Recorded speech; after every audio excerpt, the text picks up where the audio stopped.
Di sekitar sini banyak makhluk-makhluk halus, ya, karena memang di sini tempatnya. Dulu di sini kan ada jalurnya rel kereta api Belanda juga di sini. Terus di Pulau Wangi sana juga dulu tempatnya makhluk-makhluk halus itu.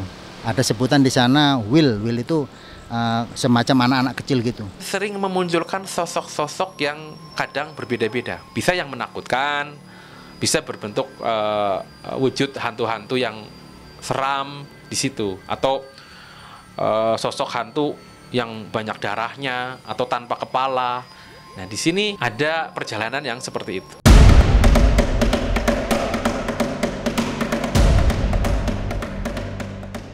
Peristiwa 39 tahun silam di muara sungai Pantai Bum, Banyuwangi masih menyimpan misteri.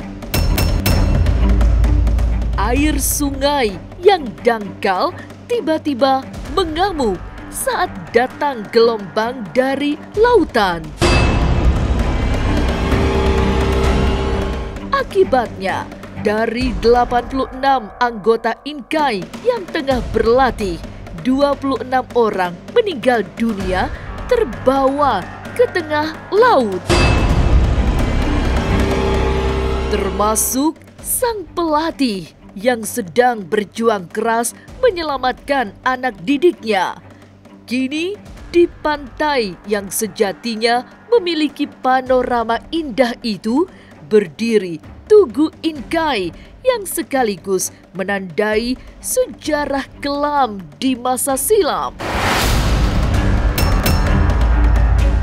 Lalu, benarkah sekarang banyak makhluk halus mewujud di sana?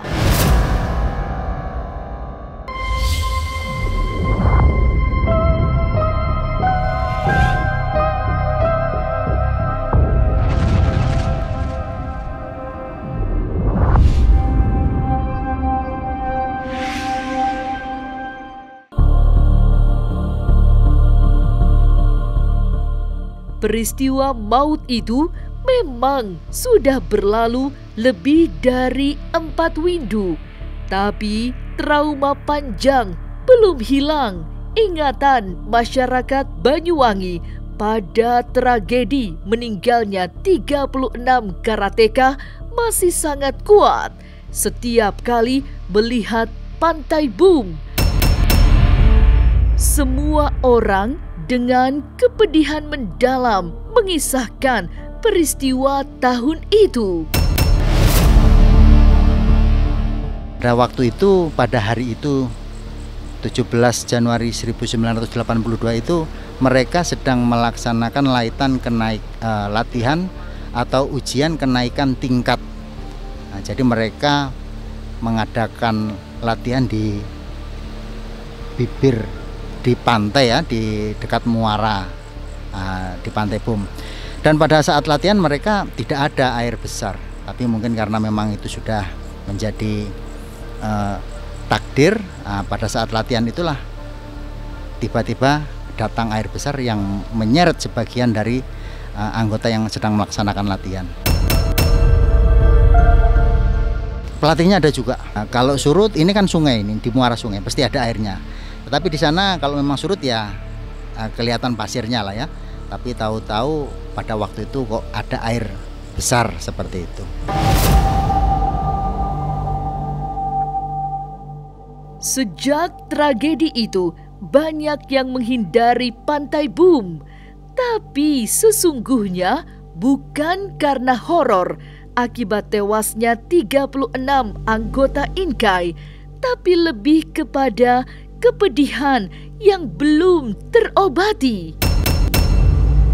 Sementara itu, Pantai Bum memang dikenal angker, bahkan jauh sebelum peristiwa itu. Kalau untuk horor tentang anggota karate yang tewas atau gugur tidak. Tetapi kalau di sekitar sini mungkin banyak makhluk-makhluk halus, ya, karena memang di sini tempatnya. Karena dulu di sini kan ada jalurnya rel kereta api Belanda juga di sini. Jadi stasiun terakhir dulu di sini. Terus di Pulau Wangi sana juga dulu tempatnya makhluk-makhluk halus itu. Ada sebutan di sana will itu semacam anak-anak kecil gitu, banyak berlari-larian di sana.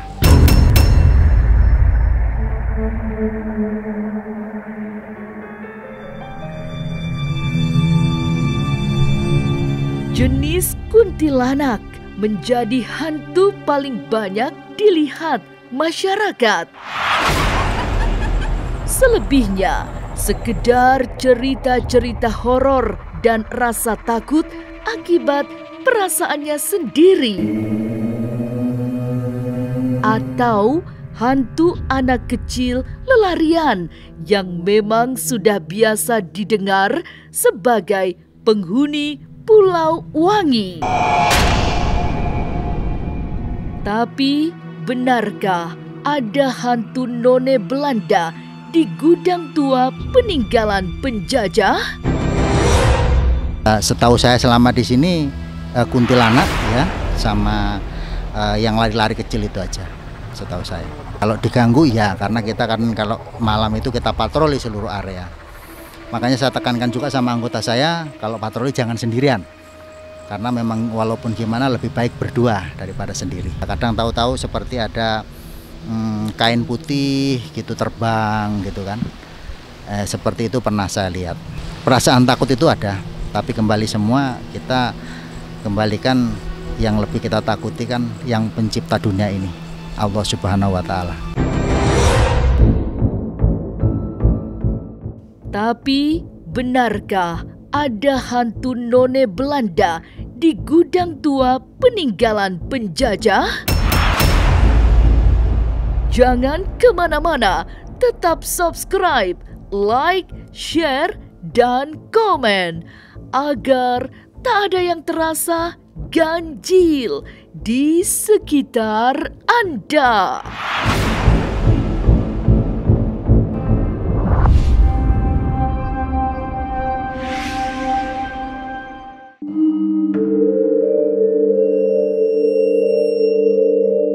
Kenangan pada tragedi 39 tahun silam rasa-rasanya memang tidak akan hilang dari Pantai Bum. Apalagi di sana kini berdiri Tugu Inkai untuk mengenang mereka yang gugur dalam ujian kenaikan tingkat. Secara batin, menurut teropong Kican dan Langit, area di sekitar Tugu memang sangat wingit. Ada kekuatan yang bisa berbenturan jika berniat jumawa pada alam.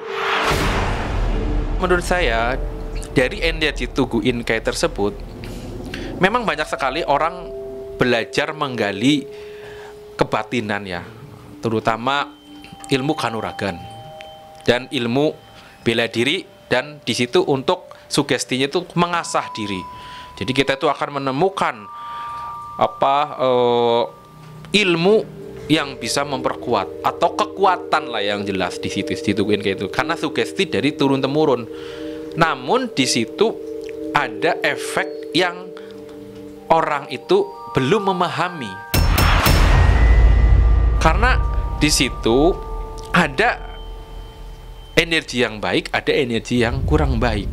Nah, seperti apa energi yang baik? Kalau misalkan energi yang baik ini ya tergantung juga para pendekar dan para pesilat ya, yang memang berkunjung di situ itu tujuannya itu mau apa. Misalkan dia mau mempelajari silat itu dan mengasah dan menguatkan energi itu untuk kebajikan, untuk berbuat sosial, dan dia tidak mengandalkan kependekarakannya, tidak sombong, itu juga akan bagus, energi itu akan menyatu, karena itu energi alam. Tapi jika kalau misalkan dia mau mengunggulkan diri jadi pendekar, atau menyombongkan diri jadi kesatria, ya ini akan banyak gangguan dan hambatan, dan sampai pada godaan atau gangguan energi yang akan menghantam ke beliau.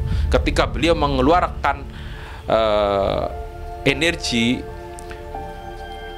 harusnya beliau itu mengambil kekuatan energinya, tapi dia malah melawan energi yang ada di situ. Nah, akhirnya apa? Benturan, pasti dia mental.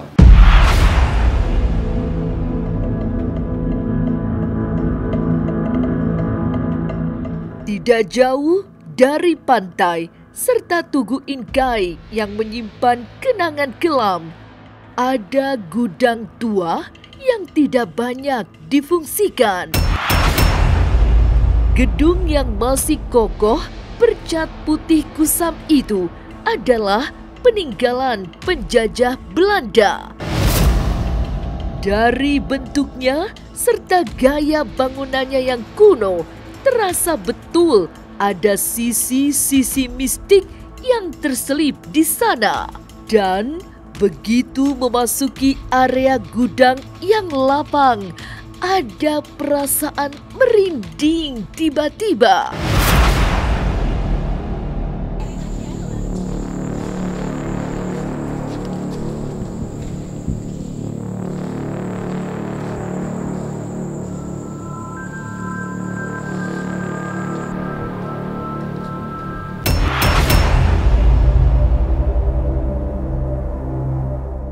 Pak Gatot yang sudah puluhan tahun menjadi satpam di kawasan pantai mengakui gudang tua Belanda salah satu tempat angker di Pantai Bum. Meski belum pernah ditemui, masyarakat di sekitar pantai percaya ada hantu berjenis none Belanda yang menghuni gudang.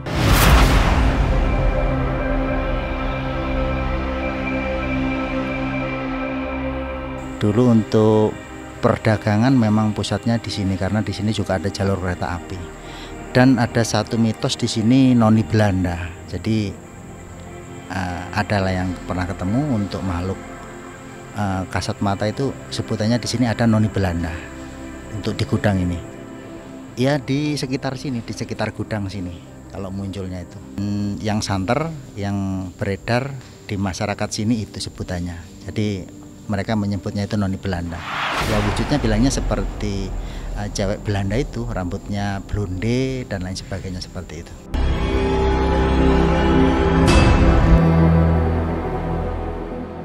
Lalu mengapa gudang Belanda yang lama kosong itu menyimpan energi negatif? Benarkah karena dihuni para pendekar dari alam gaib?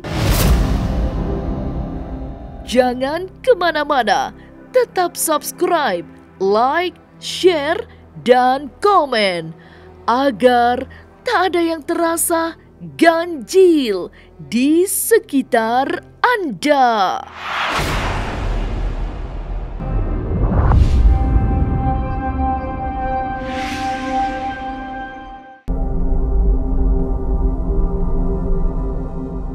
Gudang tua itu serasa sebagai makhluk gaib yang duduk berdiam dalam kebisuan.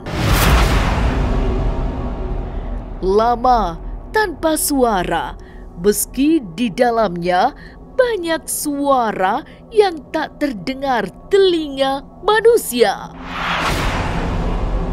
Gican dan Langit melakukan perjalanan mistik menyusuri sisi gudang dari kejauhan. Ia melihat banyak peristiwa kelam di masa silam, termasuk pembantaian yang mengakibatkan aura sangar di dalam gudang. Karena ini saya merasakan walaupun jauh tempatnya, tapi saya merasakan hawa energi negatif yang sangat luar biasa.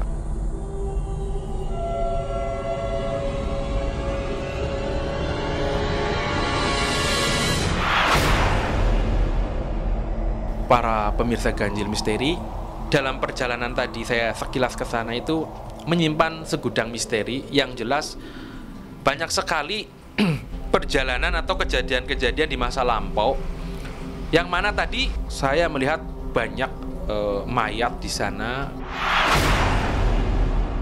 Kemungkinan dulunya itu banyak kejadian-kejadian pembunuhan, itu pembantaian yang ada. Histeris menjeritnya di gudang itu ya, banyak sekali, banyak orang minta tolong dan merasa kesakitan dan merasa trauma lah ya. Jadi kayak rasa takutnya tuh kedengar banget sama saya nih. Di sana banyak juga makhluk-makhluk halus yang bergentayangan, itu sudah menjadi bentuk suatu kerajaan juga. Tapi di situ lebih banyak ke energi negatif di gudang itu. Nah, ini harus, kalau misalkan kita menyamai ke sana, benar-benar harus siap mental dan benar-benar harus kondisi yang fit, yang bagus. Karena ini tidak sembarangan. Tadi saya menelusuri itu seperti itu. Ini harus benar-benar harus siap lah kalau mau ke sana. Sering terjadi pertikaian gaib jika ada orang yang datang berusaha mengusik penghuni gudang. Sebab di kawasan itu ditempati oleh jin yang telah berkoloni menjadi satu perkampungan besar.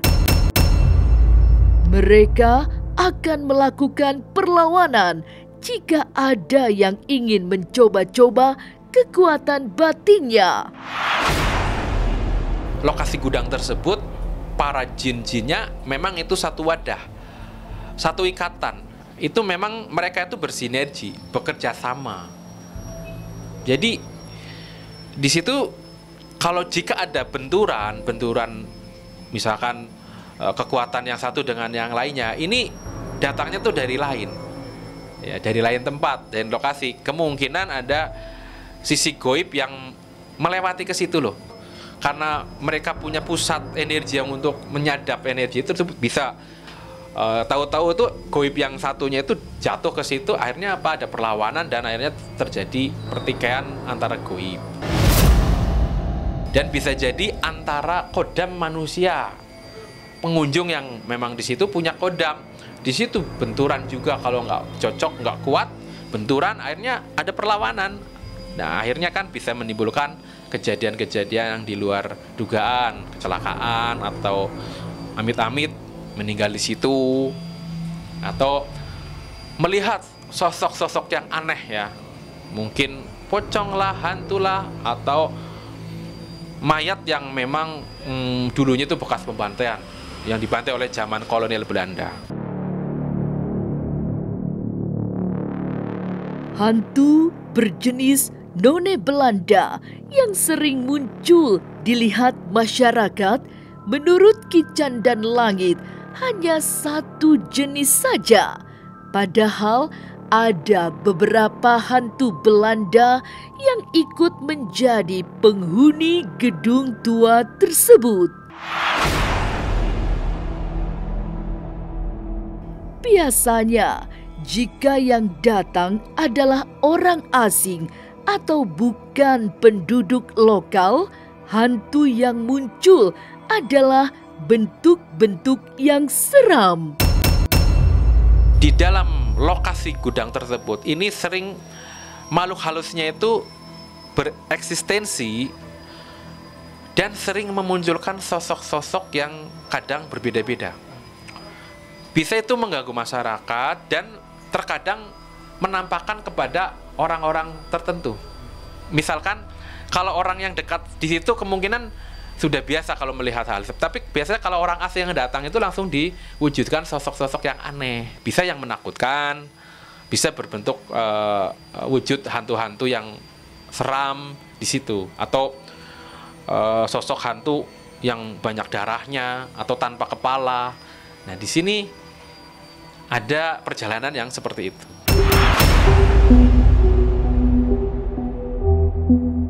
Pantai Boom yang semestinya indah harus berdampingan dengan sisi-sisi kelam.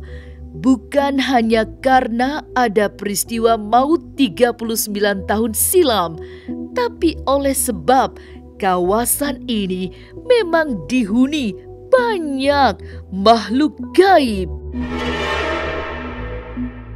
Termasuk di dalam gedung tua peninggalan Belanda yang memancarkan energi negatif. Sampai jumpa pada episode selanjutnya dengan kisah-kisah ganjil setiap hari Senin, Kamis, dan Jumat pukul 5 sore.